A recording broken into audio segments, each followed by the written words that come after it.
टेक्सट्यून.इन में आपका स्वागत है। मैं हूं सी साहिल राखेचा और आज हम बात करने वाले हैं कि किस तरीके से हमें जो क्लेम अमाउंट मिलता है, मेडिकल इंश्योरेंस हो गया हो या लाइफ इंश्योरेंस हो गया हो, तो उसकी टैक्सेबिलिटी क्या होएगी। क्योंकि ये कोविड टाइम्स है तो ये क्वेश्चन बहुत ही रेलेवेंट हो जाता है, क्योंकि बहुत लोगों को मेडिकल इंश्योरेंस या लाइफ इंश्योरेंस का क्लेम मिला हुआ है। तो किस तरीके से उनका इनकम टैक्स रिटर्न में ट्रीटमेंट होएगा और इनकम टैक्स लॉ इसे कैसे ट्रीट करता है, उसके बारे में आज हम बात करने वाले हैं। सबसे पहले हम लाइफ इंश्योरेंस के बारे में बात करने वाले हैं। तो लाइफ इंश्योरेंस के बारे में मैं आपको बता दूं कि वो बेसिकली दो टाइप की पॉलिसी होती है। एक होती है टर्म पॉलिसी और दूसरी होती है इंडाउमेंट पॉलिसी। टर्म पॉलिसी बहुत सिंपल सी होती है। वो बोलती है कि आप लिमिटेड पीरियड के लिए लेते हैं टर्म पॉलिसी, और उसमें अगर आपकी डेथ हो जाती है तो आपकी जो लीगल हेयर या नॉमिनी जो आपने अपॉइंट कर रखा है उसे एक अमाउंट इंश्योरेंस कंपनी देती है। अब ये जो अमाउंट इंश्योरेंस कंपनी देती है, क्या इस पर टैक्स लगेगा? तो मैं आपको बता दूं कि नहीं, इस अमाउंट पे आपके लीगल हेयर या नॉमिनी को टैक्स नहीं लगेगा। वो एग्जम्प्ट है सेक्शन 10(10)(d) में। ठीक साहब।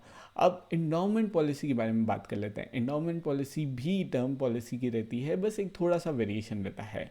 तो टर्म पॉलिसी की तरह कैसे रहती है कि एक फिक्स पीरियड जो रहता है आपकी लाइफ का, जैसे इंश्योर्ड पीरियड बोलते हैं, उसमें अगर डेथ हो जाती है उस पर्सन की, तब उसके लीगल हेयर और उसके नॉमिनी को कुछ अमाउंट इंश्योरेंस कंपनी दे देती है। अगेन ये वाला अमाउंट इंडोमेंट पॉलिसी में भी टैक्स फ्री रहेगा लीगल हेयर या नॉमिनी के हाथों में। हाउएवर यहाँ पे थोड़ा सा चेंज आ जाता है, यहाँ पे थोड़ा सा वेरिएशन आ जाता है कि उस लिमिटेड पीरियड के बाद अगर पर्सन सरवाइव कर जाता है तो उसे कुछ अमाउंट मिलता है। ये है इंडोमेंट पॉलिसी की खासियत कि उसे जो अमाउंट मिल रहा है वो अलग है। उसे मैच्योर्ड अमाउंट बोलते हैं या सर्वाइवल बेनिफिट्स बोलते हैं। तो अभी 1 अप्रैल 2012 के बाद कुछ उसके रिलेटेड क्या वो टैक्सेबल होगा, वो अमाउंट नहीं होगा, और किस अमाउंट पे वो टैक्सेबल होएगा, उसके बारे में हम बात कर लेते हैं। तो 1 अप्रैल 2012 के बाद आपने कुछ इस टाइप की इंश्योरेंस पॉलिसी ली है, जिसमें आपने प्रीमियम जो है वो पे करी है, और वो अमाउंट जो है, जो सम अश्योर्ड है, उसका 10% से ज़्यादा नहीं है। अगर ऐसा है तो फुली एग्जम्प्ट हो जाएगा आपका जो अमाउंट आपको एंडाउमेंट में मिल रहा है।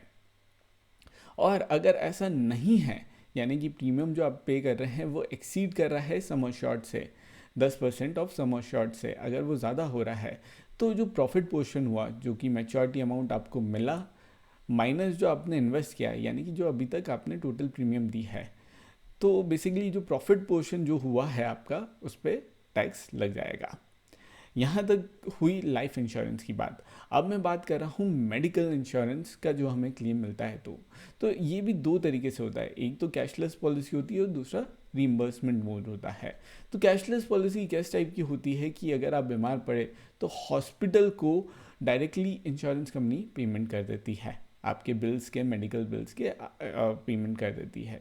ये तो हो गया कैशलेस पॉलिसी, जिसमें आपके हाथ में कुछ नहीं आता है, डायरेक्टली मेडिकल डायरेक्टली जो हॉस्पिटल रहता है जिसने आपको मेडिकल सर्विसेज दी है उसके हाथ में आता है। और दूसरी होती है रीइंबर्समेंट, यानी कि पहले आप हॉस्पिटल को बिल दे दो, पेमेंट कर दो, और आपको इंश्योरेंस कंपनी जो रहेगी उसका रीइंबर्स कर देगी, आपको वो पैसा वापस दे देगी।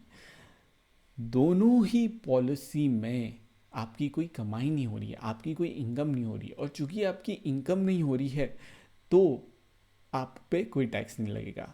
ये बात बहुत सेटल्ड है।